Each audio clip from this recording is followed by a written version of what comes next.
സംസ്ഥാന സമ്മേളനത്തിൻ്റെ ഭാഗമായി ഇവിടെ എത്തിച്ചേർന്ന എല്ലാ നാടക പ്രവർത്തകർക്കും എൻ്റെ ഹാർദമായ സ്വാഗതം. അതോടൊപ്പം തന്നെ ഇവിടെ എത്തിച്ചേർന്നിട്ടുള്ള വിശിഷ്ട അതിഥികൾക്കും ഞാൻ സ്വാഗതം പറയുന്നു.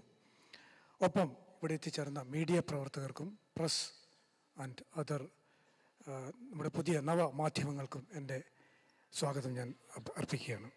നമ്മുടെ ചടങ്ങിലേക്ക് കടക്കുന്നതിന് മുമ്പായിട്ട് നാടകിൻ്റെ ഒരു ഹ്രസ്വ വീഡിയോ കണ്ടുകൊണ്ട് ആരംഭിക്കാം. Natak network of artistic theatre activist Kerala. കേരളത്തിൽ കഴിഞ്ഞ 6 വർഷമായി പ്രവർത്തിക്കുന്ന നാടക പ്രവർത്തകരുടെ സംഘടന.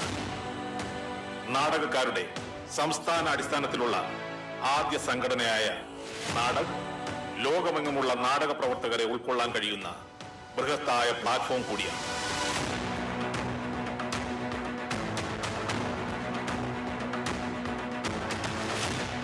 ലോക നിലവാരത്തിൽ മലയാള നാടകങ്ങൾ തയ്യാറാക്കുന്നതിനുള്ള ഭൗതിക സാഹചര്യം ഒരുക്കുക, പ്രൊഫഷണലായ നാടക അവതരണ ഇടങ്ങൾ നിർമ്മിക്കുക, നാടകം പാഠ്യവിഷയമാക്കി നാടകം പ്രൊഫഷണലായി പഠിച്ച അധ്യാപകരെ നിയമിക്കുക, നാടകക്കാരുടെ ഇൻഷുറൻസ്, പെൻഷൻ പോലുള്ള കാര്യങ്ങൾക്ക് സഹായം കണ്ടെത്തുക, അതിനൊരു സ്ഥായിയായ മാതൃക സൃഷ്ടിക്കുക.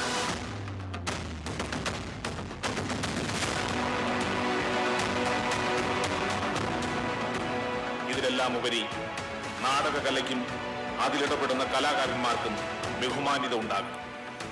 ഈ ലക്ഷ്യങ്ങൾ മുൻനിർത്തിയാണ് നാടക് നാളിതുവരെ പ്രവർത്തിച്ചു പോരുന്നത്.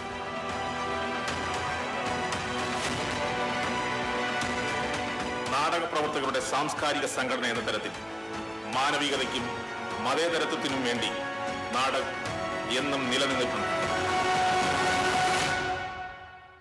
വിവിധ സാമൂഹിക സാംസ്കാരിക കലാരാഷ്ട്രീയ വിഷയങ്ങളിൽ, പ്രകൃതി ദുരന്തങ്ങളിൽ, മഹാമാരിയിൽ ആശ്വാസവും ആത്മവിശ്വാസവുമായി നാടക് കേരളീയർക്കൊപ്പം നിലനിന്നു.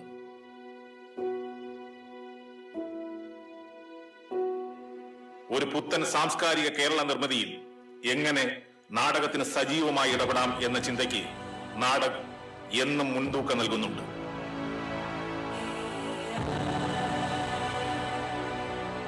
നിലവിൽ കേരളത്തിലും ബാംഗ്ലൂർ ചാപ്റ്റർ ഉൾപ്പെടെ 4000-ഓളം അംഗങ്ങളാണ് നാടകിനുള്ളത്. നാടകിന്റെ 1ാം സംസ്ഥാന സമ്മേളനം 2019 ഡിസംബറിൽ എറണാകുളത്ത് വെച്ച് നടക്കുകയുണ്ടായി. പൊതുജനങ്ങളുടെയും നാടക പ്രവർത്തകരുടെയും കൂട്ടായ്മയിൽ ഏറെ സർഗാത്മകമായാണ് സമ്മേളനം സംഘടിപ്പിക്കപ്പെട്ടത്. അതിന്റെ ഊർജത്തിൽ തലസ്ഥാനത്ത് ഏറെ പ്രതീക്ഷയോടെ നാടക് 2ാം സംസ്ഥാന സമ്മേളനത്തിന് കൊടി ഉയരുകയാണ്.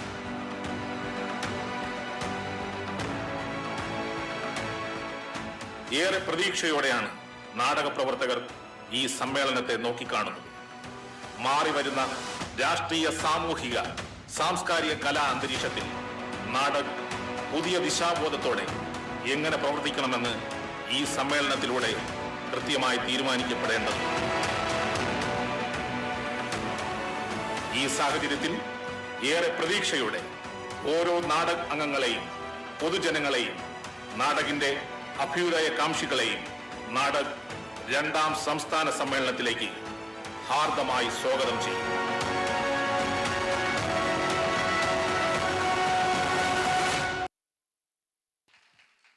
Thank you.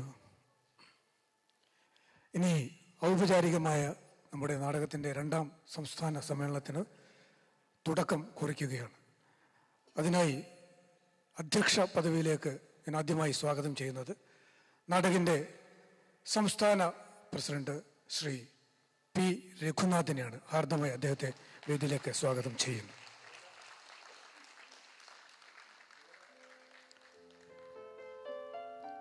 അടുത്തതായിട്ട് നമ്മുടെ എല്ലാം പ്രിയങ്കരിയായ സാരഥി, സംസ്ഥാന general secretary J Shailaja, please come to the dais. ഇനി ഇവിടെ നമ്മുടെ സംസ്ഥാന സമ്മേളനം ഉദ്ഘാടനം ചെയ്ത് മുഖ്യ പ്രഭാഷണം, കീനോട്ട് അഡ്രസ് നടത്താമെന്ന് സംബന്ധിച്ച് ഇവിടെ എത്തിച്ചേർന്നിട്ടുള്ള NSDയുടെ മുൻ ഡയറക്ടർ കീർത്തി ജെയിനെ ഞാൻ ഹാർദമായി സ്വാഗതം ചെയ്യുന്നു. Give her a big round of applause. Please, madam, please come to the stage.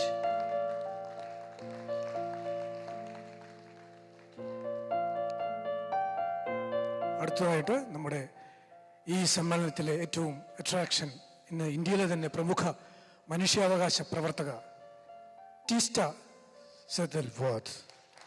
സ്വാഗതം മാഡം.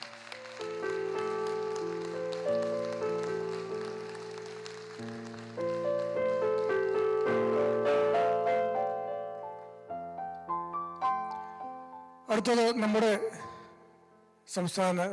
കേരളത്തിലെ തന്നെ വളരെ മുതിർന്ന നാടക പ്രവർത്തകനും നാടകത്തിന്റെ 2ാം സംസ്ഥാന സമ്മേളനത്തിന്റെ വർക്കിംഗ് കമ്മിറ്റി ചെയർമാനുമായ ഡി രഘുത്തമൻ. അദ്ദേഹത്തെ ഞാൻ ഹാർദമായി സ്വാഗതം ചെയ്യും.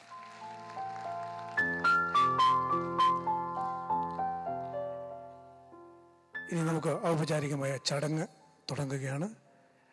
അതിലേക്ക് ജയശൈലജയെ ഞാൻ മുഖ്യ അതിഥികളെയും സ്വാഗതം ചെയ്യുന്നതിനായി ക്ഷണിക്കുന്നു. നമസ്കാരം.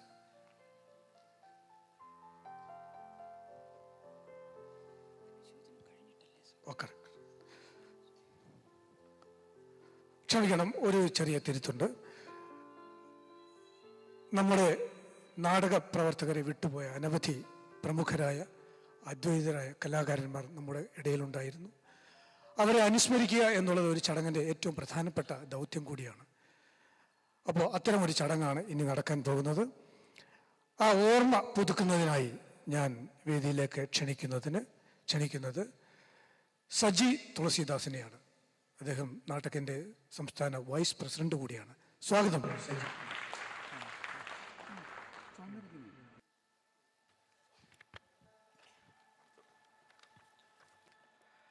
പ്രിയമുള്ളവരെ, നാടകത്തിൻ്റെ 2ാം സംസ്ഥാന സമ്മേളനത്തിലേക്ക് ഏവർക്കും സ്വാഗതം. പ്രിയമുള്ളവരെ, നാടക കലാ സൗഹൃദങ്ങളെ ഒരിക്കൽ കൂടി സ്വാഗതം. ഈ സമ്മേളന കാലയളവിൽ നമ്മെ വിട്ടുപിരിഞ്ഞ നാടക കലാ സാംസ്കാരിക രംഗങ്ങളിൽ നമ്മളോടൊപ്പം നടന്നിരുന്നവരും മാർഗദർശികളായിരുന്ന നിരവധി പേർ ഇന്ന് നമ്മളോടൊപ്പമില്ല. നാടകത്തിന്റെ ഈ 2ാം സംസ്ഥാന സമ്മേളനം അവരെ ഓരോരുത്തരെയും സ്മരിക്കുന്നു.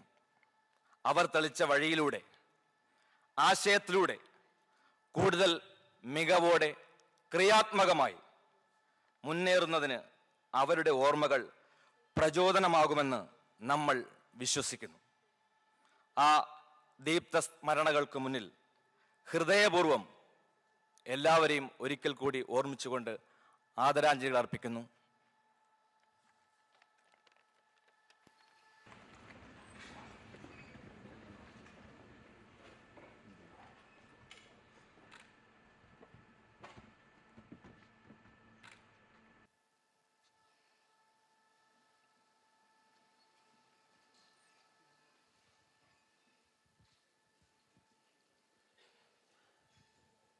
നമുക്ക് സമ്മേളനം ആരംഭിക്കാം. ആദ്യം സ്വാഗത പ്രസംഗത്തിനായി സംസ്ഥാന ജനറൽ സെക്രട്ടറി ശൈലജയെ ക്ഷണിക്കുന്നു.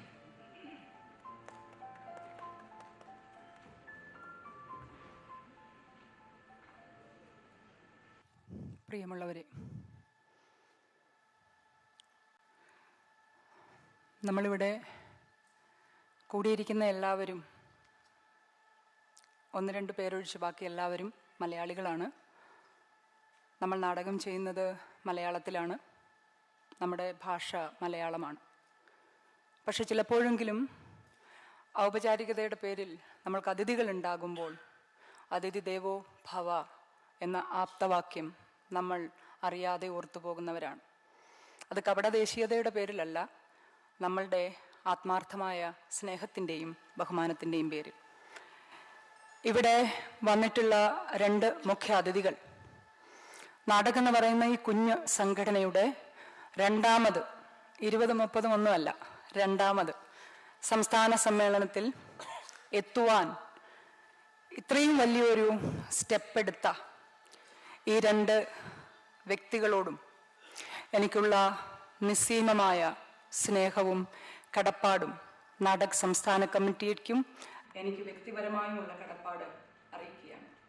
നിങ്ങളുടെ ഓരോരുത്തരുടെയും പേരിൽ സംസ്ഥാനത്തെ നാടകിൽ അംഗമാകാത്ത നാടക പ്രവർത്തകരുടെ, ആക്ടിവിസ്റ്റുകളുടെ, സാമൂഹ്യ പ്രവർത്തകരുടെ, ഓരോ വീട്ടമ്മമാരുടെയും, ഓരോ ജാതിയിലും മതത്തിലും പെട്ട സ്വന്തം ഐഡന്റിറ്റിക്ക് വേണ്ടി പൊരുതുന്ന ഓരോരുത്തരുടെയും പേരിൽ നമ്മളുടെ കടപ്പാടും സ്നേഹവും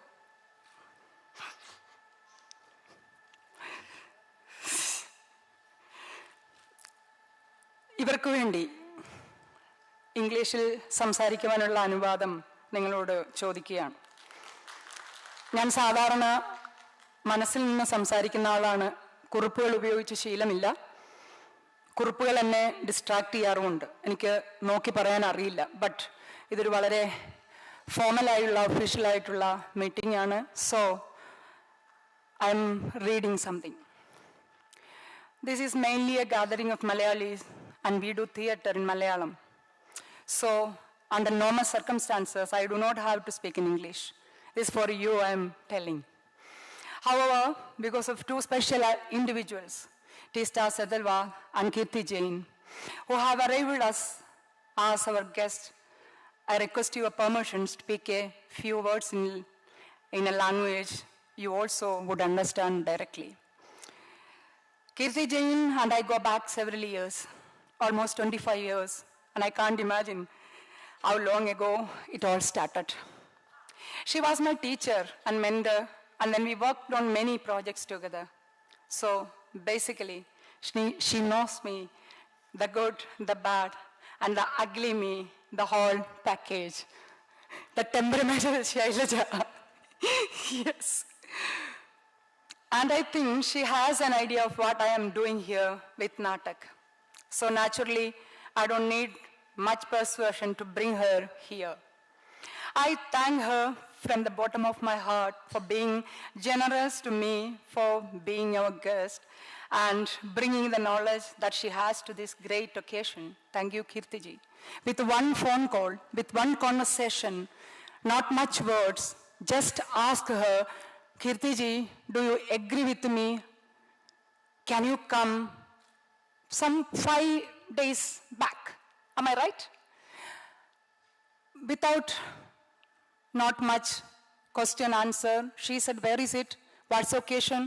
How can I come? I explained this. She said, okay. The moment we booked the ticket, after 4 days, 5 days, she is here with us. Tista is an entirely different matter. We all know her.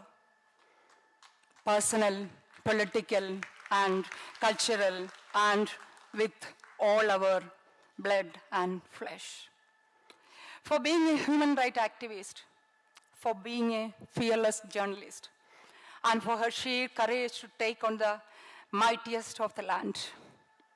She has only recently come out of harrowing experience of prison, similar to what many other human rights champions have gone through in our country recently. Remembering Stan Sami and the image of straw. One would expect such an experience would turn anyone cynical and distrustful of anything and everything, let alone a complete stranger like me. So it was with some doubt that I approached her, but she completely disarmed me. I found her warm, open, and trustful. More worried about me and Natak's safety than her own while we were talking about her arrival here. Because she was going through a very, very, very difficult times about her bail and its extension. Only 4 days back, she said, yes, I got an extension. I am coming for you. So, normal people like us can't imagine such a brave step. Hats off, Tista.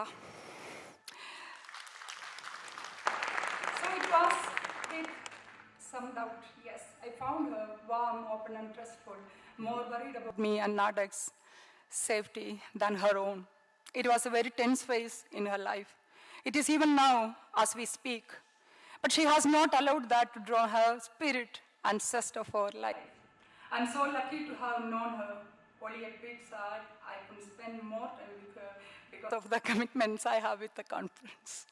Yesterday night also she asked me to spend some time with her. Day before yesterday she was insisting me, please Shailaja, come. For a while I spent with her, but yesterday, while she sent a message to me, are you okay, can you come? I said, no, I can't, because I'm in the middle of something. Then she said, I know, I can understand. നമുക്കറിയാം ടീച്ചയ്ക്ക് അല്ലാതെ മറ്റാർക്കാണ് ഒരു organisation, ഒരു fight, ഒരു confrontation ഇതൊക്കെ മനസ്സിലാവുക. There was a point in our talks when we thought it would be impossible to bring her here. We were both sad and I said, we will wait till 23, and if things remain the same, we will inaugurate the session with her video message. Luckily for her, things turned out to be better, even though temporarily, now we have her with us. Welcome to the conference and minds of the theatre people of Kerala. Tisa, the brave human being. And thank you so much for being here. It means a lot for us. It means a big statement. It means love and affection for the theatre community of Kerala. It means she is giving her love and affection for the activists and the ordinary people, those who are fighting for their fundamental rights in the land of Kerala. I salute Tisa and I welcome behalf of all the individuals and the entire society of Kerala and the entire human being of Kerala. Hats off and hats off. Welcome the land of activists and social reformers and Renaissance people.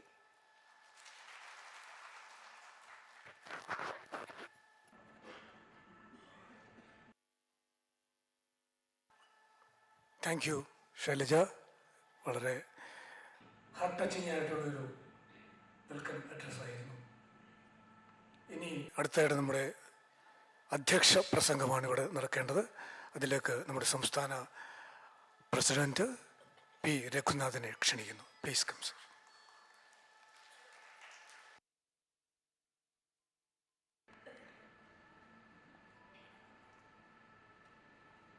വളരെ ബഹുമാന്യരായ നമ്മുടെ മുഖ്യാതിഥികളെ,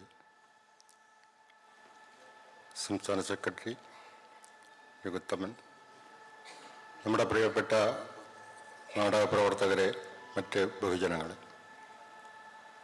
വാസ്തവത്തിൽ ഇതുപോലൊരു വേദിയിൽ നിൽക്കാൻ തന്നെ വലിയ ഭാഗ്യം ഉണ്ട്, ഒപ്പം ഭയവുമുണ്ട്. കാരണം ഇവിടെ ശൈലജ വിശദീകരിച്ചതുപോലെ നമ്മൾ അത്രയൊന്നും വളർന്നിട്ടില്ലാത്ത, കാലം കൊണ്ട് വളർന്നിട്ടില്ലാത്ത ഒരു സംഘടനയാണെങ്കിലും നമ്മുടെ വളർച്ച എവിടെയോ എത്തിയിരിക്കുന്നു എന്നൊരു തോന്നൽ പലപ്പോഴും പല വേദികളിലും നിൽക്കുമ്പോൾ തോന്നിയിട്ടുണ്ട്.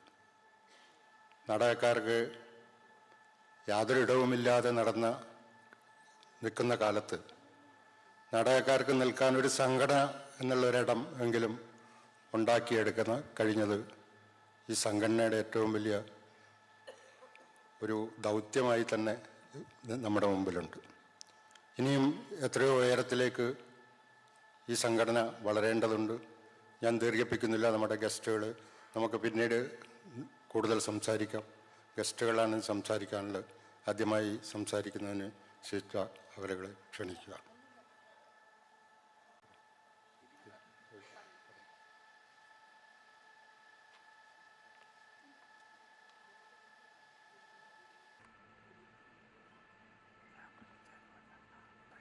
ഇനി നമുക്ക്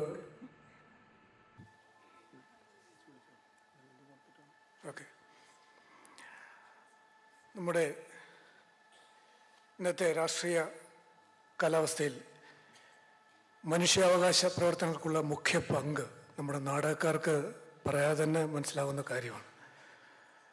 മാറി മാറി വരുന്ന രാഷ്ട്രീയ സാഹചര്യങ്ങൾ നാടകക്കാരെയാണ് ഏറ്റവും കൂടുതൽ ബുദ്ധിമുട്ടിക്കുന്നതും ഒരുപാട് തരം ചിന്തയ്ക്ക് വിധേയമാകുന്നതും, അതുപോലെ തന്നെ ആക്ടിവിസ്റ്റുകൾക്കും.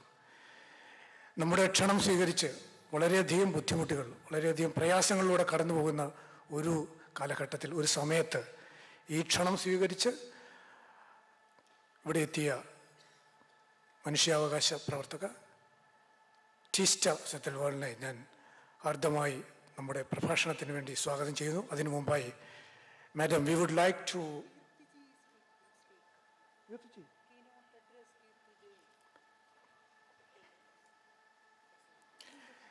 again there is a mistake.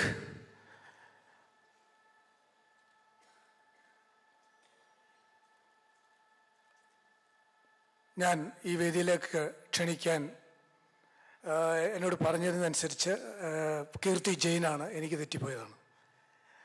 ക്ഷമ ചോദിച്ചുകൊണ്ട് വീണ്ടും കീർത്തി ജെയിൻ മാഡം, മുൻ ഡയറക്ടർ, നാഷണൽ സ്കൂൾ ഓഫ് ഡ്രാമയുടെ ഡയറക്ടർ കീർത്തി ജെയിൻ മാഡത്തിനെ ഞാൻ ഹാർദമായി സ്വാഗതം ചെയ്യുന്നു. അതിനു മുമ്പ് we would like to honour her with a token of love.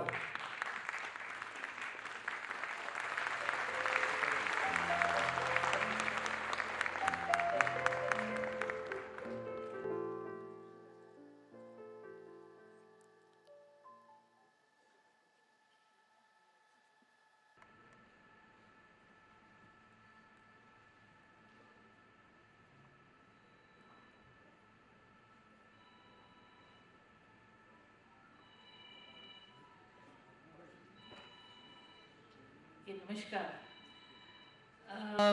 You'll have to excuse me for sitting and talking.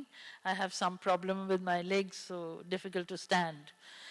But let me begin with congratulating Natak and Shailaja and the entire team for this beautiful, very beautiful and lovely function. Right from the time that we enter, there is a different energy, there is a lovely warmth with which we are welcomed. So thank you so much for that, and congratulations for organizing such a massive function. And of course, thanks from my heart to allow me to be a part of it. I think this kind of organization is a very unique organization. I don't know of any such in the country. I think it is so important to bring the community together to fight for a common cause. There are so many issues that artists face all over the country, and the reason that these are not addressed is that we are never together. We are always only looking at ourselves and our problems and, you know, sort of very often even fighting amongst ourselves. But here is this initiative where I find that across different ideological barriers, people have come together, and you will find that as you go along, this will facilitate a lot of things in several directions. So number one, that you get strength from each other, you get ideas from each other, you can share creative things. But also what needs to be done is to fight with establishments for the welfare of artists, to fight with the establishment for infrastructure to be able to pursue the arts, to fight with the establishment to create an environment to include this as part of curriculum in schools so that we get an audience. There is an educated audience that comes for the arts. To stop the kind of commercialization that is happening in the field of culture and arts. So I think these are the things that this can address, and these are the things which need to be country-wide. And I hope Natak very soon widens to embrace the entire country. In any case, it needs branches or similar organizations all over the country where everybody can network. So congratulations for starting an initiative like that. It's very unique, and it's very, very valuable, which I can say as part of the theatre community. Now, to talk about what Shailaja asked me to do is to talk about theatre in these troubled times, or let's say arts in these troubled times. I'm always reminded of that Brecht statement when the question is, in the dark times, will there also be singing? And the answer is, yes, there will also be singing about the dark times. So this is a very telling statement. We are living in dark times. These are the dark times. And yes, there has to be theater. There has to be singing. There has to be dancing in these dark times. And it has to address these times. That is the most crucial thing, that we cannot live in our own little worlds. We have all done different kinds of theatre where, sort of we address very individual problems, very small issues. But today is the time when we have to look at what is happening around us. We have to talk about the daily struggles, about the oppression and the suppression that is happening, about frightening normalizing of lies. Today we do not blink an eyelid when somebody is telling a big lie. We just think that it's okay, people do that. And that is something which is very, very frightening, about the kind of polarization, about daily brutalization, about freedom of expression, about destruction of diversity. And I can go on and I can take 30 minutes to talk about what are these troubled times about and what do we need to address. And there is a lot to address.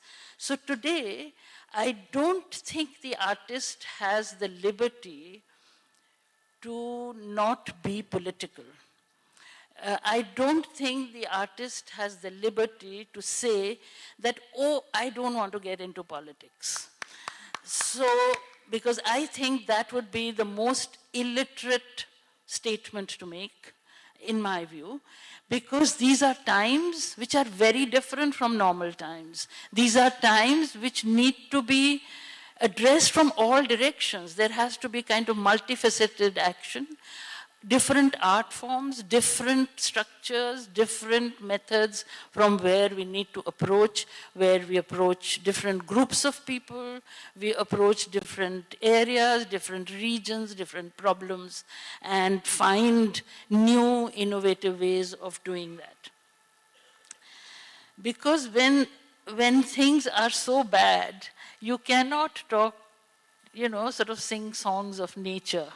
You have to sing song of the dark times, and that's very, very crucial. So, and also it is very crucial because today the politics is getting into our homes, into our lives. It's deciding what we eat. It's deciding what we wear. It's deciding who we love. And that is not acceptable. And theatre is a very, very potent medium which is about society, which is about individual, which is about relationships, and which is about this power struggle that we have day to day in our everyday life. And therefore it is most equipped to handle these times. It is most equipped to raise questions which nobody else is doing, unfortunately. Something like the media, which was our watchdog, which needed to do this, has been bought over. And therefore, we have to guard ourselves against not only being bought over, but also against being silent when this is happening.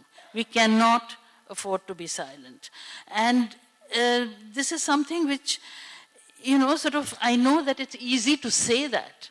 It's very difficult to implement because there is a whole lot of questions that come up as to how we do it, where do we do it, what are the risks, and that is where people like Teesta really are an inspiration, that in spite of the risks, in spite of all the powers against her and people like her, she goes ahead without cynicism, goes ahead without fear, and does. And it is these efforts, individual, small efforts, that make a large reality. So I think that is what we need to do. And that is what we in theatre and the arts also need to approach. But I also want to say that when I'm saying that we need to be political, that we need to take a stand, that we cannot be silent, I do not mean that we need to shout slogans. I do not mean that we need to preach. I do not mean that we need to judge. What I mean is that we need to create works of art which are which reach out to people in a human way, which reach out to people with a warmth, which are able to sensitize people, which are able to stimulate change, which are able to teach us and those who are our audience to empathize with the marginalized, those which are being oppressed. And I think that is the real challenge, that what are the forms, what are the methods, what are the kind of things that we'll do which will not become slogans, which will not become, sort of shouting, but will be, which will be aesthetic, which will be artistic, and which will be forceful, which will reach out. Because we all know that theater doesn't change society. Theater doesn't create a movement. But we know, and we know for a fact, that theater prepares for that change. Theater creates the ground for that change. And that is what we need to do, because some people have worked for about 100 years to create the ground for change that we see today. And now it is our turn to work silently at the grassroots and with larger and larger communities to create the ground for rational thinking, for progressive thinking, for humanizing, for, sort of creating a kind of equal society. And for that, we need to understand today's reality. It is very complex. We need to understand the various forces that are creating the reality today. We need to understand how what is the mechanics by which this is happening, what is the kind of social structure in which it is happening, and therefore understand, sort of what is the kind of work we can do. Because as the reality changes, the modes of representation also need to change. We cannot continue with the kind of work that we were doing. We cannot have the same structures. We cannot have the same forms. And what one can say is that theater is lucky that it is a very powerful medium. It has at its disposal a combination of what all the art forms have. So it has words, it has ideas, it has the body which works in a space, it has the sound and the music, it has the visual and the image, and it just needs mastering these tools with your imagination, creating something exciting, challenging, full of warmth, and full of understanding. You see, we can never match the pace of politicians the way they throw a new brutal reality at us every day. We need time to think, we need time to reflect, we need time to understand before we create a work of art and then reach out to people. So I think that reflection is a very important part of this whole process. The assessment of what is happening in our society is very important. The understanding of why people are going along with a certain ideology is very important. We cannot just brush people aside, that, oh, they are like that, and, sort of judgment is not going to help. There are forces at work which we need to grasp and then create the work that we have to create. And when I say that, sort of it will need different modes of representation, I would just like to remind you that way back in 1943, when we were fighting fascism, and we were also in the midst of the independence struggle, an organization, a national organization like IPTA came up, the Indian People's Theatre Association. And they had a countrywide reach.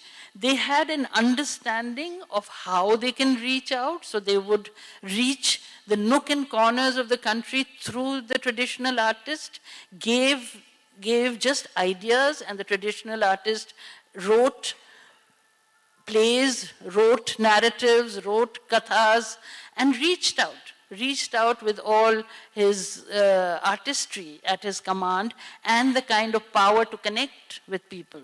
IPTA also created new modes of representation. I mean, when I hear from my parents who were part of IPTA, that how when they sang on stage, there was an audience of 10,000 people or 15,000 people just coming to listen to those songs.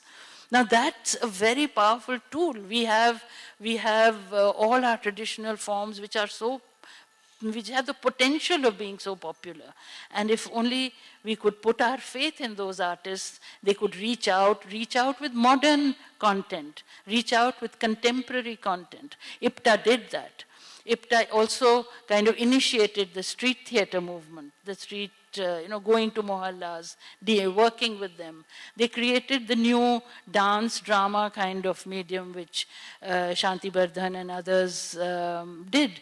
And what was crucial in all this, not only were they innovating, but they were very, very particular about the quality, about the aesthetics. Because when we talk, we are not just any activists.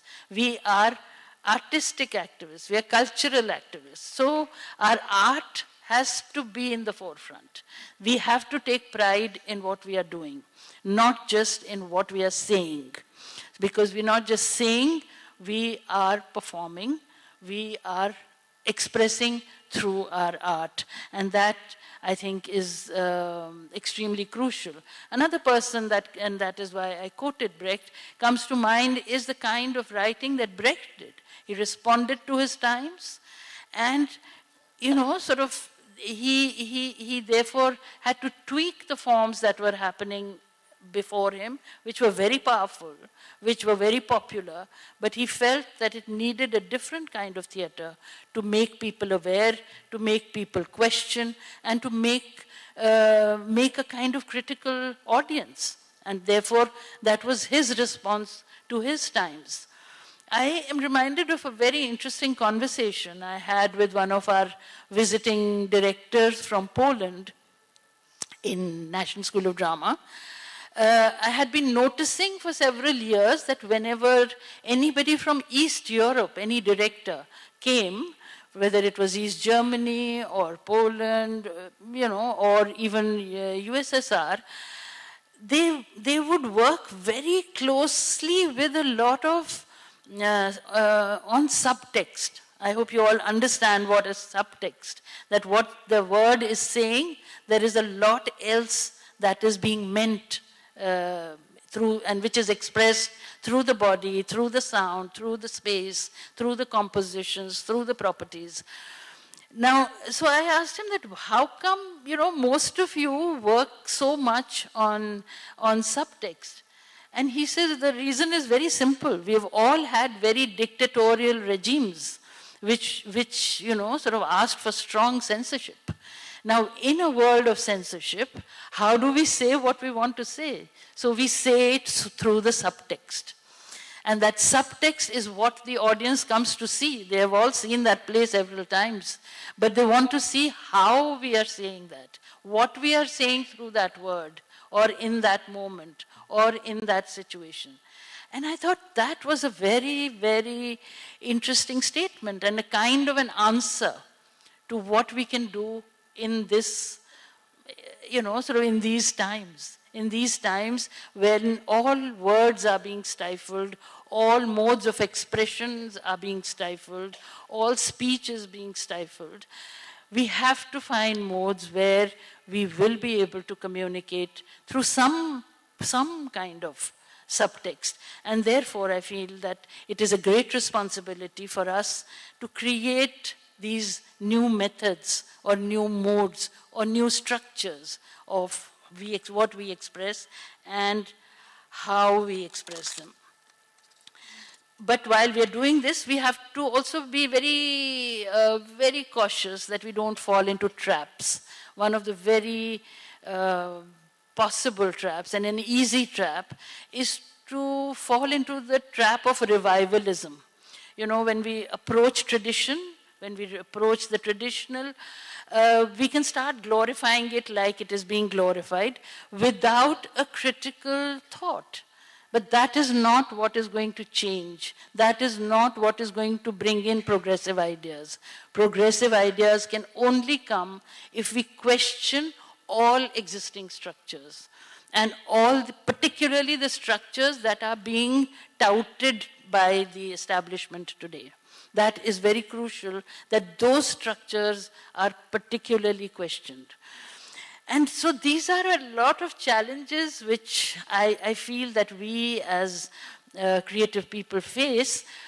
I just feel that, you know, sort of, I feel guilty when I'm saying all this because it's all so much of you should do that and you should do that, while I don't have really very concrete answers.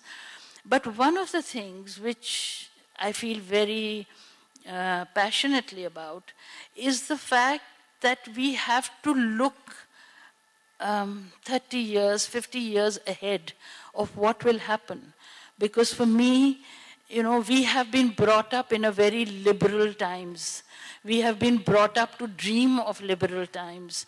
We have been brought to believe that this is a society which is gradually progressing and will gradually become more and more equitable, more and more just, more and more inclusive. But what we are seeing is something different, and the children who are growing up today are seeing only this, are learning only this, are exposed to only this. And what is even more frightening is that there is no exposure to the alternative. There is no other that is being seen by them. And that is very frightening. And therefore, I feel that what we need to pay attention to is at the level of education, at the level of school education, where I think once again, the arts and particularly theater can play an extremely major role.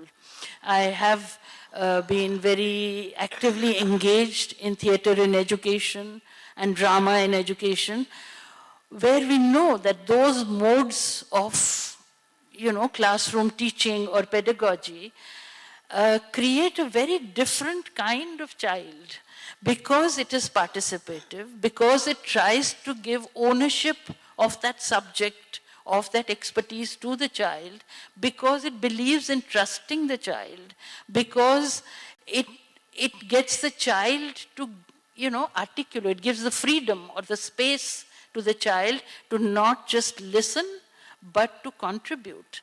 That it gives not only the child confidence, but it gives the child the habit to listen 20 others in his own class, each one coming out with a different point of view. And it makes him sympathetic, or at least gives him an understanding that there can be 10 different points of view.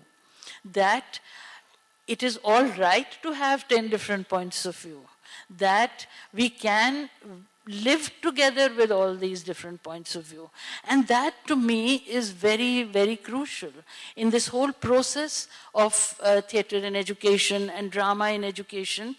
We make the child think, you know, the task of the teacher or the facilitator is not to tell the child what is right, what is wrong, what are the answers. The task of the facilitator is to put them in situations where they find the answers.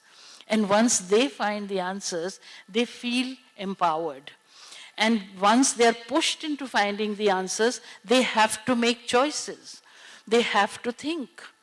They have to confront 20 others in their own class. They have to answer what the others are asking.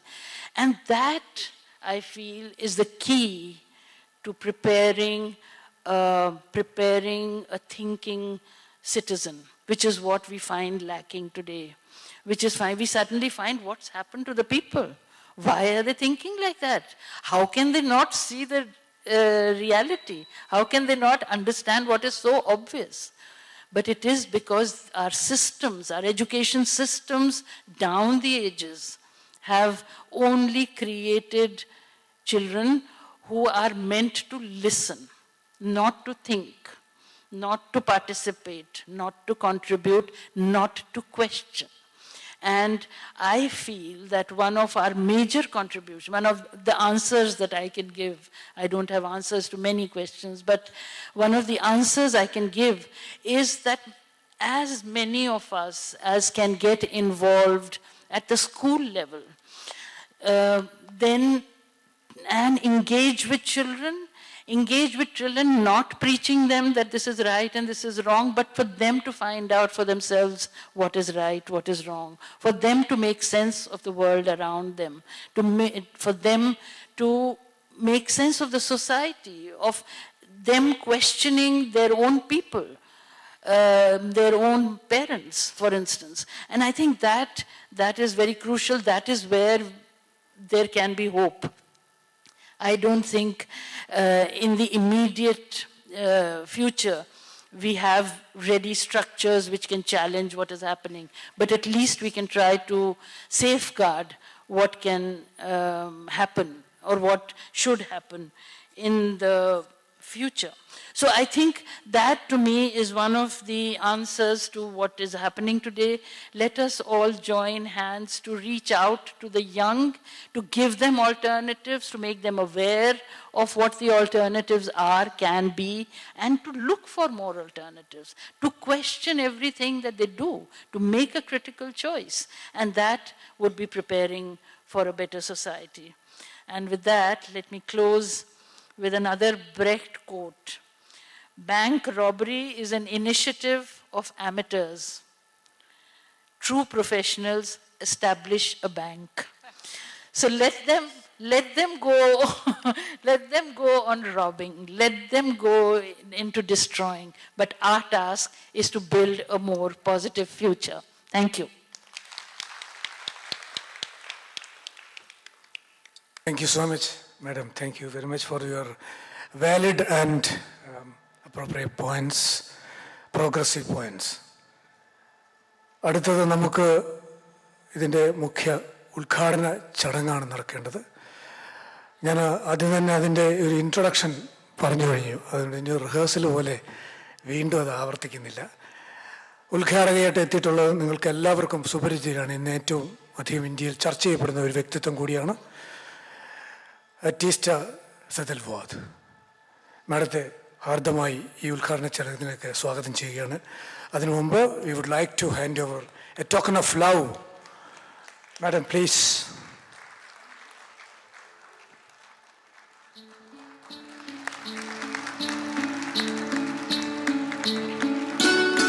A big round of applause.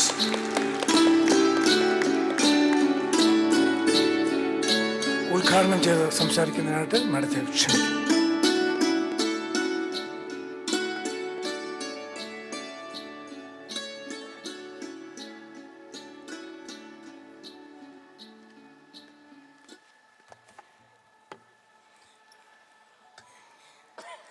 How should I start? Should I say friends? Should I say sati? Should I say comrades? Should I say foot soldiers? Should I say warriors? First of all, congratulations on this wonderful state conference.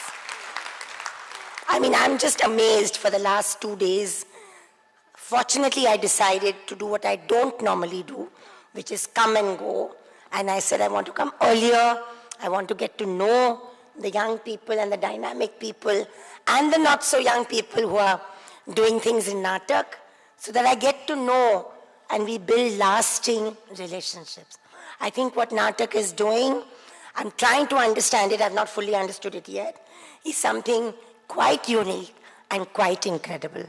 Hats off to all of you, and hats off to the leadership and to all of you for doing it.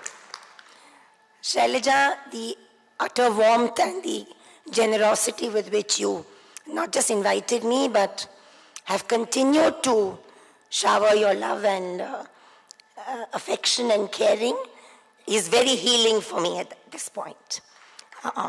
You know, one thing you experience after this kind of experience that I had, and jail was just one of it. The attack has been there since 2015. since 2010, when there have been many such efforts to incarcerate me, is that people ostracize you.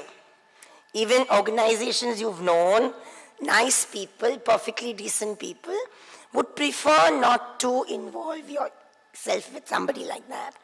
Because one thing about proto-fascism, and I say proto-fascism because I don't think we are completely there yet, but in positions of constitutional governance and power, we have individuals who just do not believe in the fundamentals of neither the freedom struggle or the Constitution, equality and non-discrimination.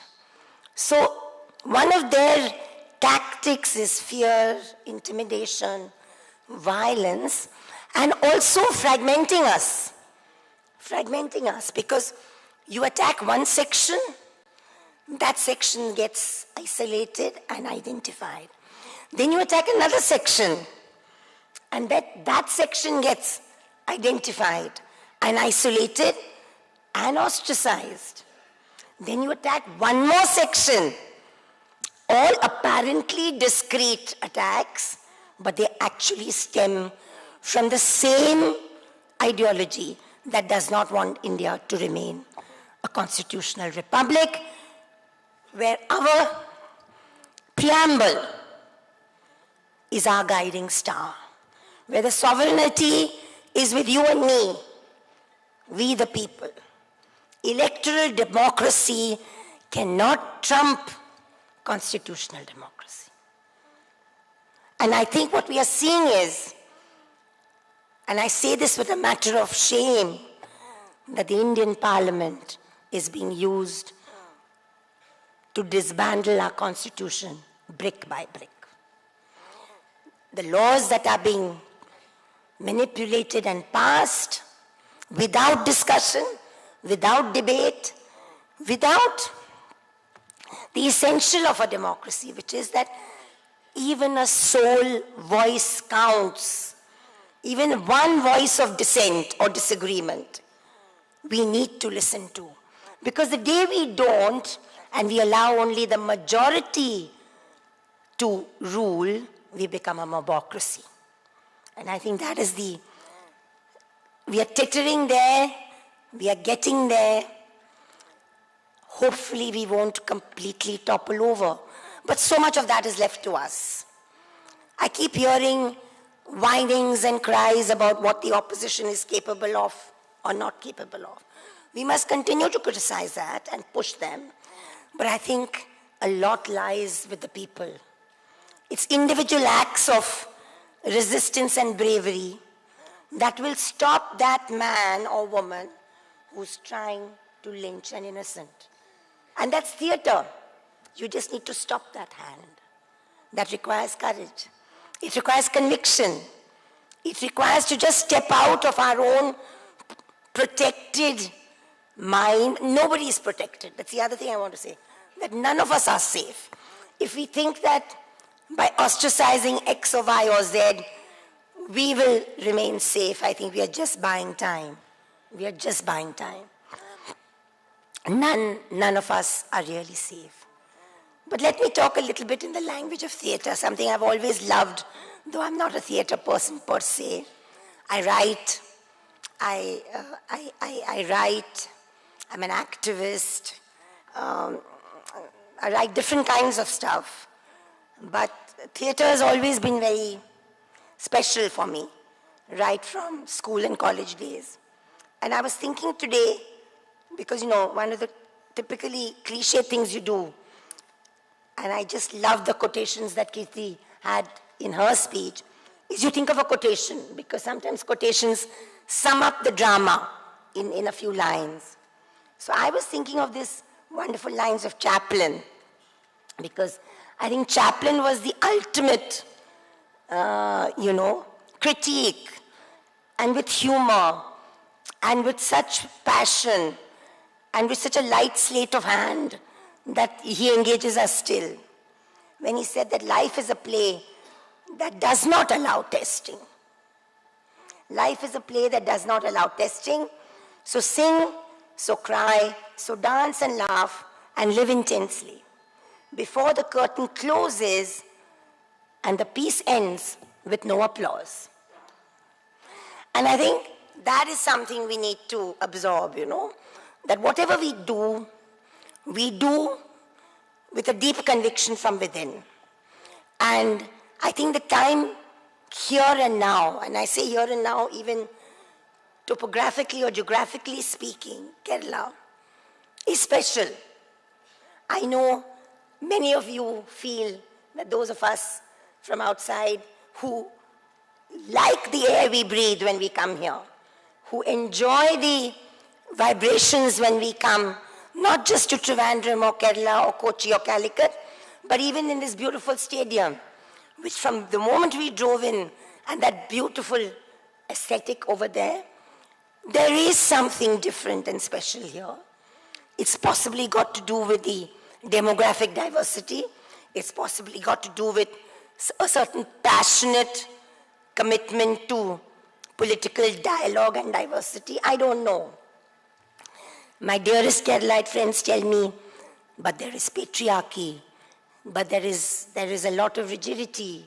I agree, but I still feel that if there's a place that should start this, it should be Kerala.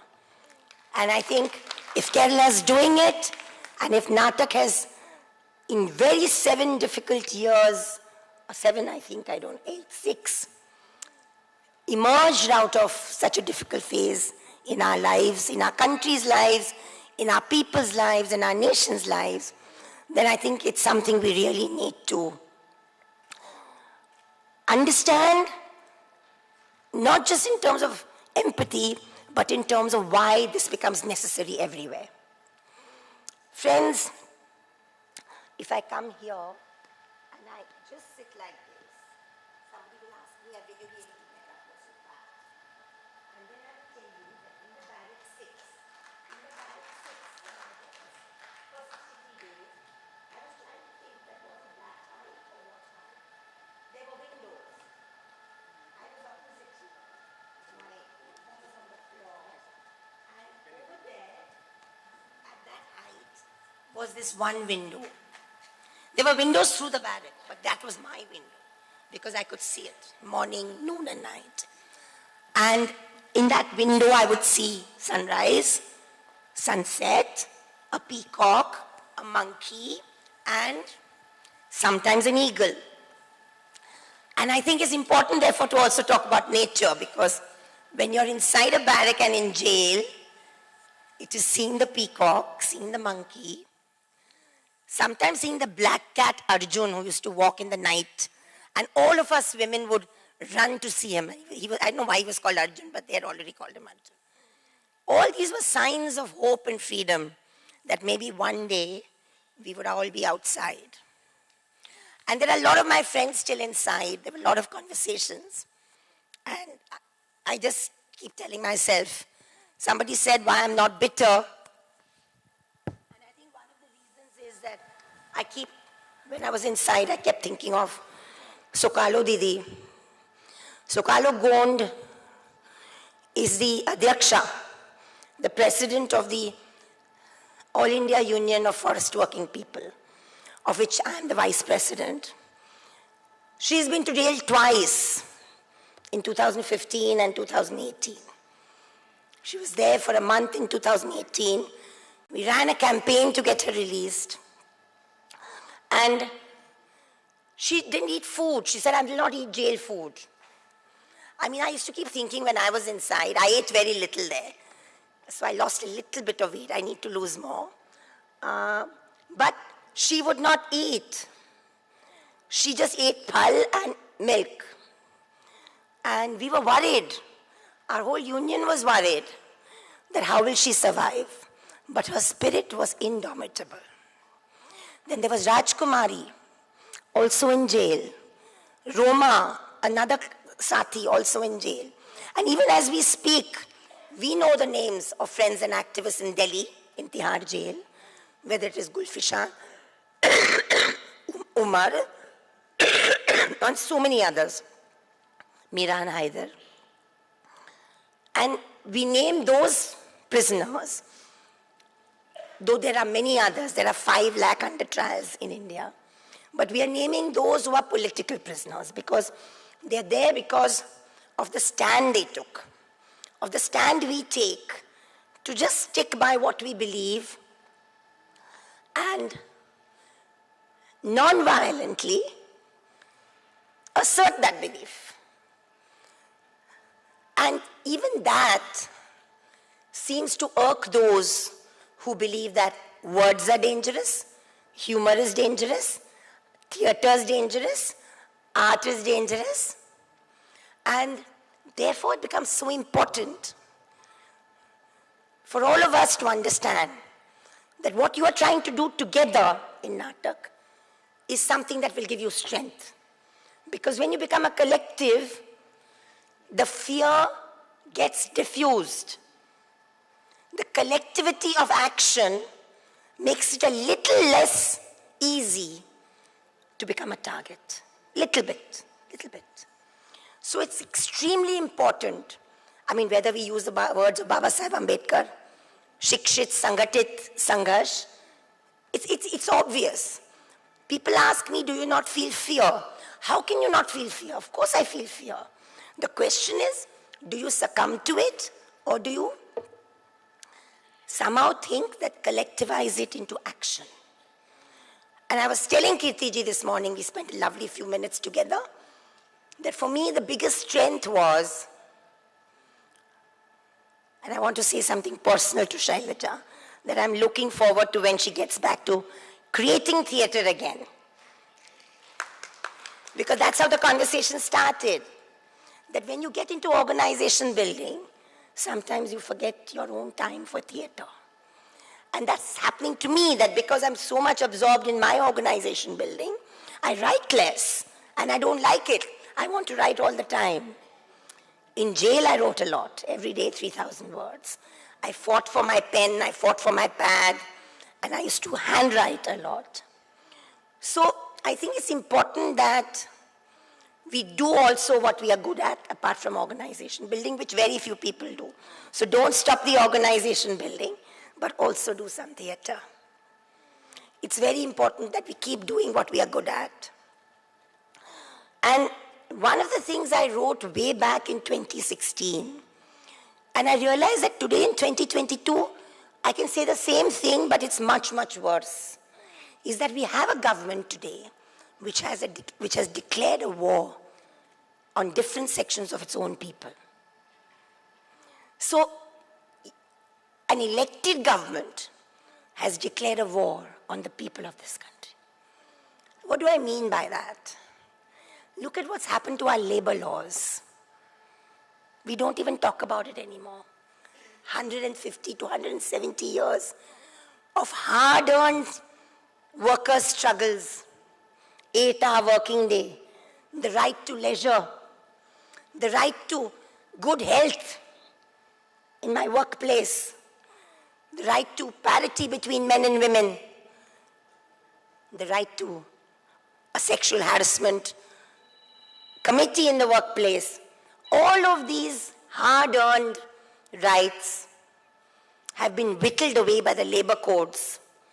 And what does the government do? They don't want to talk to the unions. They don't want to talk to the unions because the moment you have a tripartite discussion, you'll have to reinstate the hard-earned rights, which are constitutional rights, by the way. They're constitutional rights of India's working people, including the Pravasi Kamgar, including the migrant worker, whom for the first time in this country's history 2 years ago, we felt ashamed when we saw mass migration from Bombay, Mumbai, from Delhi, of lakhs and thousands of people walking back in desperation to reach their villages. Where is that sense of shame gone? 63 crore people are migrant workers in our country. These are official figures. Every caste, every community, but maximum scheduled tribes, OBCs, minorities, Muslims. All intersectionalities. Which kind of identity will we push on them. They are migrant worker first. They are Jharkhandi or Bengali or Odia second. Okay? They are OBC or Muslim or Dalit third. And they are women. The woman migrant worker is the worst off of all of these because she's bearing a child. She's being sexually abused by the contractor. And it doesn't matter to us. So that's one war. The other war is on our Adivasis and forest dwellers. In 2006,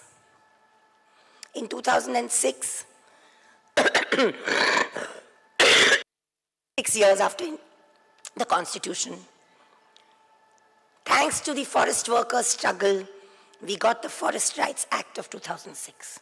I don't know how strong the movement in Kerala is, but in Uttar Pradesh, Jharkhand, Orissa, even parts of Bihar, Chhattisgarh, Adivasis and forest dwellers are using this emancipated law to claim community rights over decades-old land. And this is an important law because it's a recognition of rights law.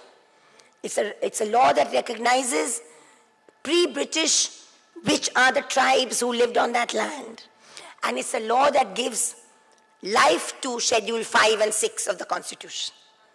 So when I used to talk about the Constitution to my Didis, Sukalu and Rajkumari, they said, ठीक है बहन, आपका संविधान बहुत अच्छा है, मगर आपके सांसद ने, why did your parliament take 56 years to give teeth to the Constitution and pass this law?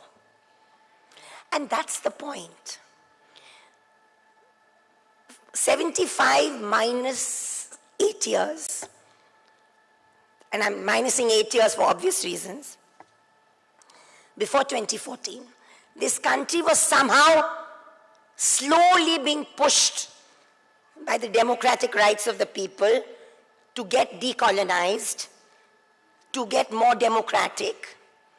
And before that could even begin to happen in full, we now have a proto-fascist majoritarian force that believes in the construct of a Hindu state. So attacks on workers, attacks on Adivasis, the most brutal attacks on our religious minorities, sickening and brutal, where you have lynch mobs watching. And we know the text. I don't have to tell this audience the famous text that glorifies the three enemies of the imagined nation: Muslims, Christians, and communists.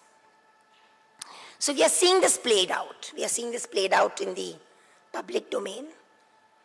And the individual dissenter, the writer, the journalist, the protester, the comic, how many comedians have been attacked and have been told not to perform? Munawar Farooqi was in jail for a month. So I think now we should, in every city and town, have edicts with names of people who've been jailed. Put them up. Orissa has a big list. Maharashtra has a list. Gujarat has a list. UP has a big list. Delhi has a huge list. Kerala also has a list under UAPA. So let's have a list, public list of those detained and those in prison. And let's dedicate some moments of our time to understand why they are in prison. And then let's do something which people did for me. And I'm so grateful for it, because depression, isolation is what you feel when you're inside. Time nahi katta, you feel depressed, you feel very, very lonely. But then from 27 July onwards, thanks to the union and thanks to IDWAN, thanks to so many organizations and friends, I started getting letters. And I got postcards. And people wrote to me from every corner of the country, including Kerala. And when I would read those letters, I was not just connected to the outside world, but all of us have egos, and my relevance became revived. I felt loved and wanted. And at the end, when I came out, I had 2,700 letters, postcards. And I think Let's do this for every political prisoner, not just Satista Settlement. Let's find out where they are. Let's have campaigns to write to them. Even getting a few hundred letters, a few dozen letters can give you a lot of sense of strength. Let's somehow break the barriers of the prison walls, and maintain the human connections for those who are within. Let's not forget them. Let's not let them get forgotten. Friends, my organization, Citizens for Justice and Peace, works on the question of communalism, forest rights, hate watch, and also citizenship in Assam. And I know Assam is very, very far away, but I want to spend a few minutes, because the way this union government is going, they're trying to impose the CAA and an All India NRC NPR. And the implications of that is going to be social tensions and upheavals like we cannot understand. In 2019, we know that the CAA was passed, amendments were passed, and we also know that the government keeps telling Parliament that the rules have not been passed, so don't worry, nothing is happening. That's not true, by the way. We've just done a story that by executive diktat, the Ministry for Home Affairs has in 9 states opened special windows for clearance for those minorities from 3 neighboring Islamic countries. So the facilitation has begun. And we also hear from the Home Ministry that sooner or later the NPR, NRC upgradation will be ordered. Don't forget that the matter is pending in the Supreme Court. The constitutional validity of CAA, NRC, NPR. For 2 years, the Supreme Court did not list them. Now they've been listed. But despite the fact that the Supreme Court has not adjudicated on the constitutionality, this government doesn't really care. They even appointed an election commissioner while the appointment of the election commissioner was being adjudicated. So we have a certain brazenness about those in power who are even kind of defying the Supreme Court of India. So why talk about anything else? So I'm inviting all of you as theatre people to become alive to the danger of what this CAA, NPR, NRC will be. Because it's going to affect every village and every city in India. What is it? What is this conundrum that Assam is caught up in? This documentary test of citizenship, the documentary test of citizenship is unheard of anywhere in the world. Our 1955 Act does not allow for it. But through the back door, through these rules that were first brought in by NDA 1 in 2003, and to which all of us civil rights activists were unaware and silent, you suddenly have the proviso for birth, registration, legacy, where you come from, which religion, which caste, all being put down on your NRC NPR form, and one district collectorate officer empowered to declare you a doubtful citizen. The moment you give the babocracy, the bureaucracy, this power, go to Assam and see how it is being misused. It is frightening. Fakhruddin Ali Ahmad, former President of India, his family out of the NRC. Muhammad Sanaullah, a Lieutenant General, fought in the Kargil War for the Indian Army, sent to a detention camp for 1 month. I asked the authorities that does our army not have scrutiny powers that they will put an infiltrator in such a high position? I mean, they have made a mockery of this. And while politically the Muslim is the target, Assam shows us that every caste and community is affected.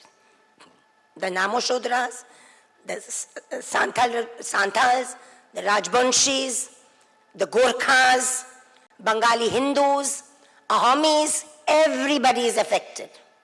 So for any of us who feel कि मैं बच जाऊंगी because of my caste and privilege, that's not happening. The moment you allow an illegal, unconstitutional power to the bureaucracy, there is scope for corruption and misuse. And that's why I invite all of you to visit our website, cjp.org.in. You'll get the material to understand the dangers of this. We also have a program called Hate Watch. And I'm deliberately bringing this up because we were talking about it this morning also, Kirti ji and I.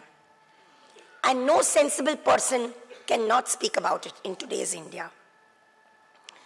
कि ये जो नफरत जो फैलाई गई है ना, ये जो नफरत की गोली, it's almost like an apheme, it's almost like an aphrodisiac of hatred that has been fed to sections of our people, is allowing sections of our majority to become complicit and silent when there are violent physical attacks against sections. It's doing damage to us because to be silent when there's an outrageous act of violence is not human. It's not natural. The normal thing is to stop it. But we are being immunized into a silence. And therefore, one of our most important programs of CJP is to monitor this hatred, is to try and report it to authorities, to television channels, NBDSA, etc., etc. But apart from that, is to arm the foot soldier in the village and the district, the activist, to be able to spot and dialogue this hate. Because we have this thing called the pyramid of hate. It's a pyramid of hate. And we believe it begins with prejudicial attitudes. Then it becomes prejudicial action. It's like a pyramid. Prejudicial action. Then it becomes actual acts of discrimination in society. Like we saw in Karnataka, when there was a call given to boycott some Muslim shops outside a temple. Then you have violence against a section. And finally, if we are silent about all these stages, we have a genocide.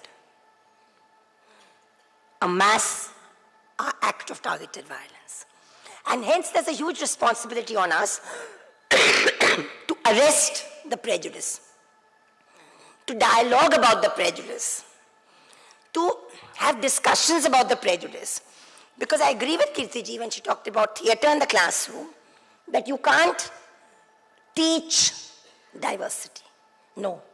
You have to be able to get young minds and adults to experience the joys of that diversity.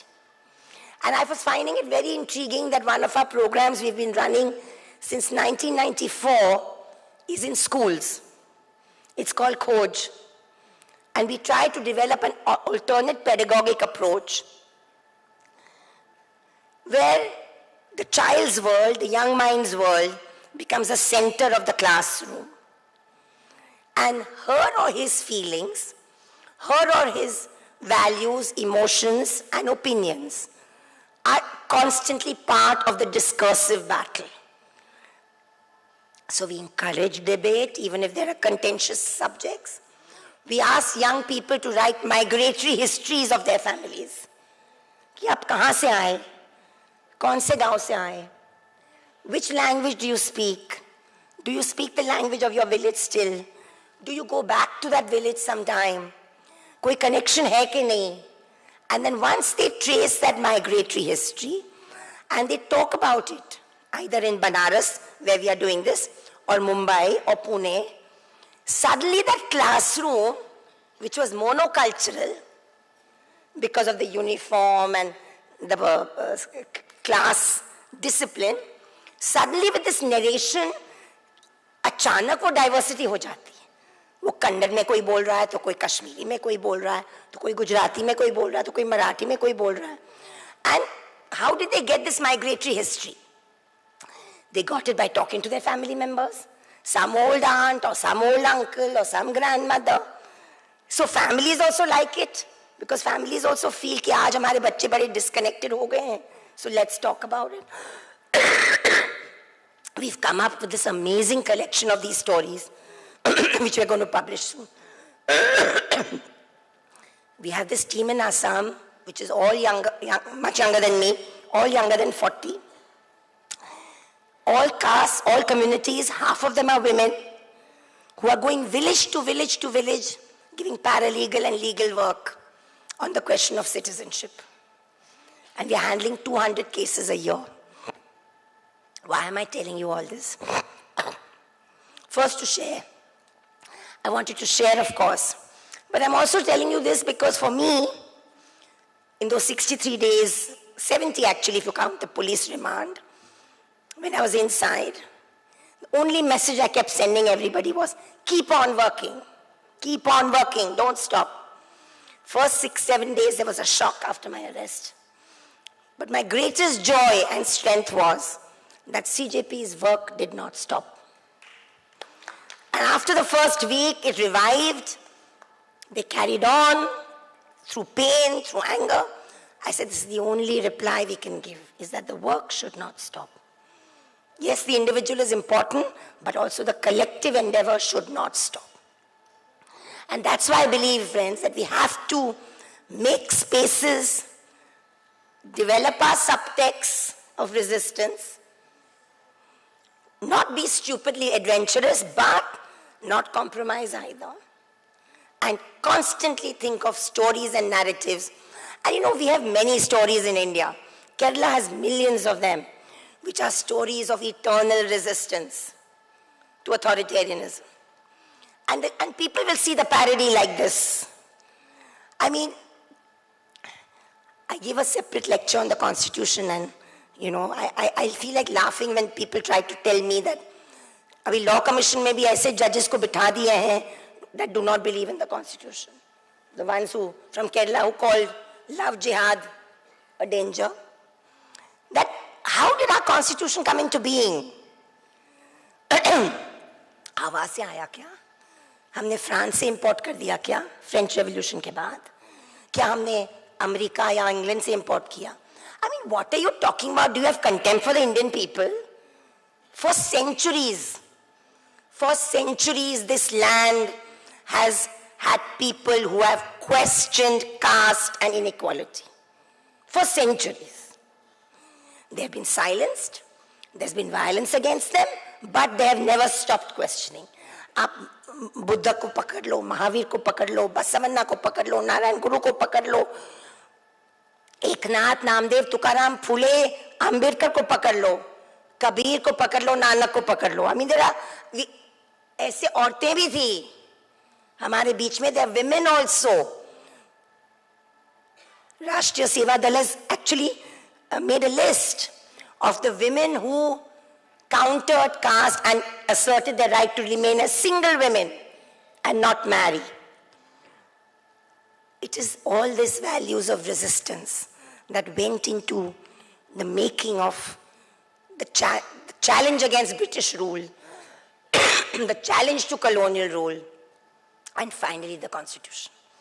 You know, 1857 was of course an important battle to remember.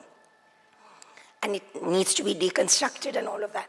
But you know, I feel like laughing when people start with the history of resistance with 1857. Actually, it started in 1769. I mean, how many people know about Titumir, Birsa Munda? Abhi Birsa Munda ko aap jante hain kyunki BJP appropriate kar raha hai. But you had the Santhal rebellion, the Indigo rebellion. You had in Assam, in Maharashtra, in Karnataka, in Gujarat, you had Adivasi and forest dwellers taking on the British because they were looting the timber for their forests, from their forests. So our people have resisted. Different sections of our people have resisted. The elite came in later. Yes, of course, lawyers and doctors and everybody came in, but they came in the 18th, 19th century. So our constitution has also been written with an understanding of these struggles. And why do you think somebody like Ambedkar or Phule had such an understanding of that structure of inequality? Because they were part of the society that had been trampled upon. So they could understand what it meant to give a vision of equality and non-discrimination, while recognizing that it's going to be a long while before we get there. Long while before we get there. So friends, I can go on and on, but I don't want to bore you and you have a session ahead. But I also want to end with just one more historical example. We need to look at our history also a bit more compassionately. Let's not look at a Phule versus an Ambedkar and Ambedkar versus a Gandhi. I keep telling, as a lover of history, that each played a very important role and a different kind of role. And I think it's important to understand the different kinds of role played by different streams of the national movement. So when I read people who have no real claim to history, they might be chartered accountants, but they hold positions of power, who say that, we will rewrite the history of this country, come what may, nobody can stop us. My only answer to them is, the real history of this country is still in the writing and is still in the making. We've not yet got there.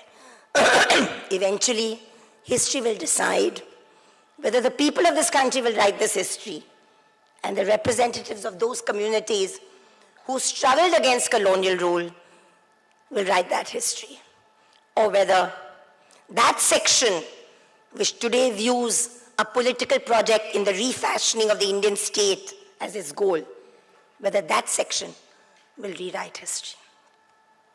Gandhi for me is a very interesting figure, not least because of his commitment to communal harmony, with all his faults when it comes to how he saw caste. And I know that. I've talked about it. So one of the books, which I was very pleased to see when I went to a bookshop yesterday in Trivandrum, DC Books, is my book was there, which is an edited volume. It's Beyond Tulika's Beyond Doubt. It's a dossier on Gandhi's assassination in Malayalam. And the reason I mention this book is because it's not my original work. I've just collated original work by one of my mentor journalists, Jagan Fadnis, a very renowned Maharashtrian journalist who wrote in 1998 that before the final criminal terrorist act of killing Gandhiji on 30th of January 1948, there were 5 attempts on him before that. For me, it was an eye-opener. Somebody who knew history well, or thought she knew history well, when I read Jaganda's book in 1998, it was an eye-opener, because this is not part of our discourse. And this anthology of mine brings out Jagan Fadnis's book in toto, his original Marathi in English. And Fadnis says that in the 5 attempts to kill Gandhi before 30th January 1948, in 3 of those 5, Godse was involved. So this narrative that it was not spontaneous, it was not a conspiracy, begs deconstruction and reason. So there are many, many things we need to do. We need to figure how we can communicate. We need to figure how we can stop this appropriation of history. We need to stop acts of violence and discrimination around us when we see it. And we need to also celebrate with joy and laughter as we do it. Because just like the wonderful words of Bertolt Brecht, incidentally on 16th May, I think, 16th May 2014 was the day the election results came. Those are the lines I pasted on Facebook. That will there be singing in the dark times? And I said, yes, they will be singing about the dark times. So here's to a lot of singing, music, theater with meaning, and lots of love and lots of courage to Natak. Thank you.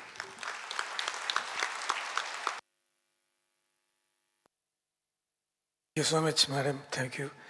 That was really an eye-opener. നമുക്ക് നാടകപ്രവർത്തകർക്ക് ഏറ്റവും അധികം സ്വാധീനം ചെലുത്താൻ പറ്റിയൊരു മേഖലയാണ് ഇന്ന് നടന്നുകൊണ്ടിരിക്കുന്ന മനുഷ്യാവകാശ ധ്വംസനങ്ങൾ. തീർച്ചയായിട്ടും മാഡത്തിൻ്റെ വാക്കുകൾ നമുക്ക് ഏറെ പ്രസക്തമാണ്. ഇനിയും ഈ സമ്മേളനത്തിൻ്റെ പരിസമാപ്തിയിലേക്ക് കടക്കുകയാണ്. അവിടെ ആശംസ അർപ്പിക്കുക എന്നുള്ളൊരു കർമ്മമാണ് ബാക്കി നിൽക്കുന്നത്. അതിനായി നമ്മുടെ നാടകിൻ്റെ ഈ രണ്ടാം സംസ്ഥാന സമ്മേളനത്തിൻ്റെ വർക്കിംഗ് കമ്മിറ്റി ചെയർമാനും മുതിർന്ന നാടക പ്രവർത്തകനുമായ ബഹുമാനീയനായ ആദരണീയനായ ശ്രീ ഡി രഘുത്തമനെ ഞാൻ ക്ഷണിക്കുന്നു. സ്വാഗതം.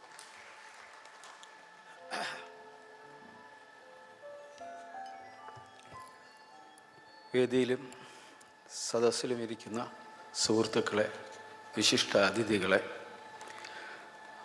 എനിക്ക് ഈ സമ്മേളനത്തിൻ്റെ ഉദ്ഘാടന കർമ്മം, അതിൽ പങ്കെടുത്തവരോട് നന്ദി പ്രകാശിപ്പിക്കുക എന്നുള്ള ഉത്തരവാദിത്വമാണ്. ഞാൻ അതിലേക്ക് മാത്രം ചുരുങ്ങുന്നു. കാരണം ഇവിടെ വിശദമായി സംസാരിച്ച കാര്യങ്ങൾ നാടക് ഏറ്റെടുക്കേണ്ട കാര്യങ്ങളാണ്. അക്കാര്യത്തെക്കുറിച്ച് നമുക്ക് വിശദമായ ചർച്ച വേണ്ടി വരും. ഞാൻ എൻ്റെ കർത്തവ്യത്തിലേക്ക് കിടക്കട്ടെ. ഈ സമ്മേളനത്തിന്, ഈ ഉദ്ഘാടന കർമ്മത്തിന് അധ്യക്ഷപദം വഹിച്ച നമ്മുടെ സംസ്ഥാന പ്രസിഡന്റ്, നാടകിൻ്റെ സംസ്ഥാന പ്രസിഡന്റ് പി രഘുനാഥിന് സംഘടനയുടെ പേരിൽ, നമ്മുടെ കൂട്ടത്തിൽ ഒരാളാണെങ്കിലും സംഘടനയുടെ പേരിൽ നന്ദി പ്രകാശിപ്പിച്ചുകൊള്ളുന്നു.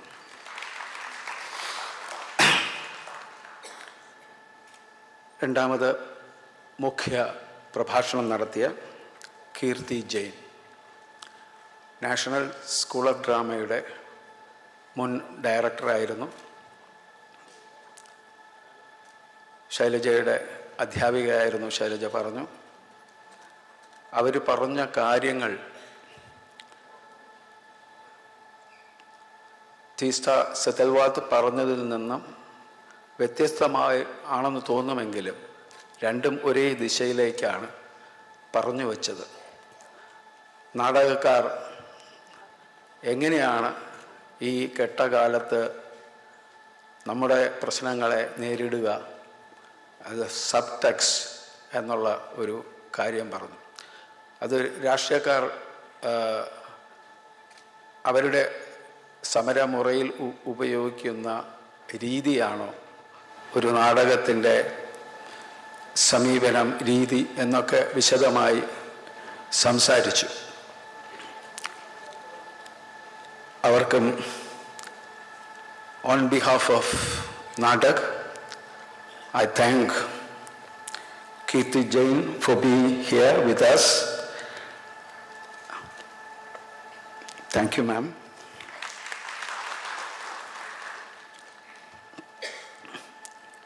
തീസ്റ്റ സെതൽവാലിനെ കുറിച്ച് കേരളത്തിലെ പ്രബുദ്ധരായ മലയാളികളോട് പറയേണ്ട കാര്യമില്ല. ശൈലജ വളരെ പ്രയത്നിച്ചാണ്, കാര്യം ഞാൻ കൂടെ ഉണ്ടായിരുന്നു. ശൈലജ എത്രയോ ആൾക്കാരെ, നമുക്ക് നമ്മുടെ സംസ്ഥാന സമ്മേളനത്തിന് ആരെ കൊണ്ടുവരണം, അത് സംഘടനയുടെ ഒരു സിഗ്നേച്ചറാണ്.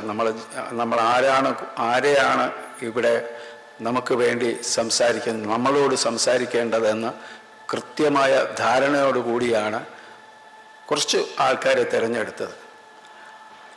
അതിൽ തീസ്റ്റയെ കിട്ടി എന്നുള്ളത് ഞാൻ ശൈലജ പറഞ്ഞപ്പോൾ തന്നെ വളരെ വളരെ വളരെ സന്തോഷം തോന്നി. കാരണം ഇന്ന് സംസാരിക്കുന്നവരും പ്രവർത്തിക്കുന്നവരും കുറവാണ്.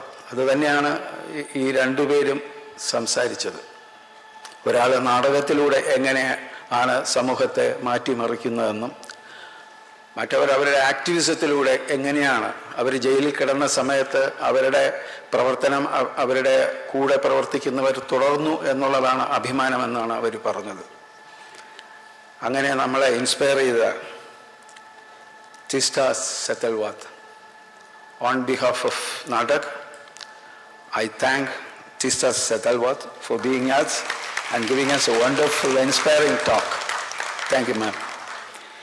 അവസാനം നമ്മുടെ കുടുംബ അംഗമാണ് ശൈലജ. ശൈലജയെക്കുറിച്ച് നമ്മുടെ സംഘടനയിലുള്ളവർക്ക് പ്രത്യേകിച്ച് പറയണ്ട. അവരോട് തിസ്ത കൊടുത്ത ഒരു ഉപദേശമല്ല, നാടക കലാകാരിയാണ്, സംഘടനയിൽ മാത്രം ചുരുങ്ങി പോകരുത്.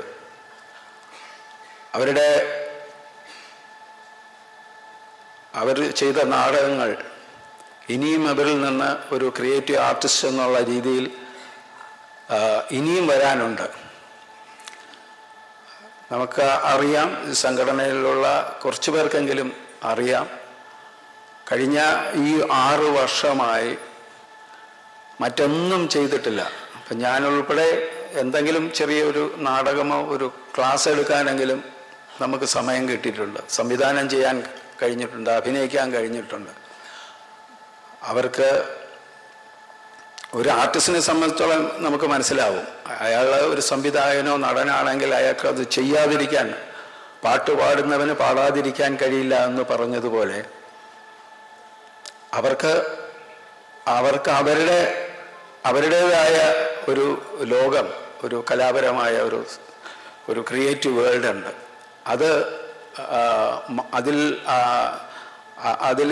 അതിൽ മുഴുകാതെ ഈ സംഘടനയുടെ കാര്യങ്ങളിൽ മാത്രം ചുരുങ്ങരുത് എന്ന ഒരു ഉപദേശം പറഞ്ഞായിട്ടാണ് എനിക്ക് തോന്നിയത്. അപ്പോൾ സംഘടന അവരെ അതിനും കൂടി അനുവദിക്കത്തക്ക രീതിയിൽ നമ്മൾ ആ ഉത്തരവാദിത്വം ഏറ്റെടുക്കണം. ശൈലജ ഈ സംഘടനയിൽ ഉറപ്പായിട്ടും അതിൻ്റെ തലപ്പത്ത് വേണം. കാര്യങ്ങൾ അതെല്ലാവർക്കും ചെയ്യാൻ പറ്റുന്ന കാര്യമല്ല. അങ്ങനെ ഈ സംഘടനയെ മുന്നോട്ട് കൊണ്ടുപോയാൽ ഇനിയും മുന്നോട്ട് കൊണ്ടുപോകേണ്ട ശൈലജയ്ക്ക് നാടകൻ്റെ പേരിൽ നന്ദി രേഖപ്പെടുത്തിക്കൊള്ളുന്നു. നന്ദി, നമസ്കാരം. പിന്നെ ഇവിടെ വന്ന മീഡിയയ്ക്കും പ്രസ്സിനും മറ്റു ഇവിടെ കാസർഗോഡ് നിന്ന് തിരുവനന്തപുരത്തേക്ക് വരെയുള്ള ഡെലിഗേറ്റ്സും അല്ലാത്ത വിശിഷ്ട അതിഥികളും ഇതിൻ്റെ പിന്നരങ്ങിലും, അരങ്ങിൽ മാത്രമല്ല പിന്നരങ്ങിൽ ഇവിടെ ഒരുപാട് ആൾക്കാർ പണിയെടുത്തിട്ടാണ് ഈ ഒരു നല്ല മുഹൂർത്തമുണ്ടായത്.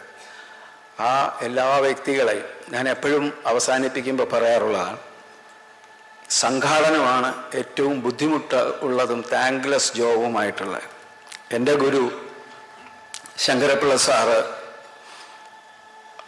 ഒരു നാടകകൃത്ത് എന്നുള്ള രീതിയിൽ പരാജയമാണോ? ഞാൻ ചിന്തിച്ചുള്ള കാര്യമാണ് പറയാം. അദ്ദേഹം ഒരു അധ്യാപകൻ എന്നുള്ള രീതിയിൽ പരാജയമാണോ? അല്ല. അദ്ദേഹം ഒരു നാടകകൃത്ത് എന്നുള്ള രീതിയിൽ പരാജയമാണോ? അല്ല. പക്ഷേ ഏറ്റവും കൂടുതൽ ദുഃഖം അദ്ദേഹത്തിന് നൽകിയത് സംഘാടകൻ എന്നുള്ള കാര്യത്തിലായിരുന്നു. കാരണം ആരും അത് ഏറ്റെടുക്കില്ല ആ പണി. അപ്പോൾ അത്തരം ഉത്തരവാദിത്തങ്ങൾ കേരളത്തിലെ ഈ നാടകിലെ അംഗങ്ങൾ ഓരോരുത്തരും ആ സംഘാടകരായിട്ട് ഇവിടെ ഡെലിഗേറ്റ്സ് ആയിട്ട് വന്നവരെല്ലാവരും സംഘാടകരാണ്.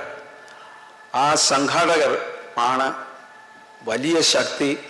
അതുതന്നെയാണ് കീർത്തി ജെയിനും തിസ സെതൽവാദും പറഞ്ഞത്. നമ്മൾ തന്നെയാണ് സമൂഹത്തെ മാറ്റിമറിക്കേണ്ടത്. അതുകൊണ്ട് ഇതിൻ്റെ പിന്നിലും മുന്നിലും പ്രവർത്തിച്ച എല്ലാവർക്കും നന്ദി, നമസ്കാരം.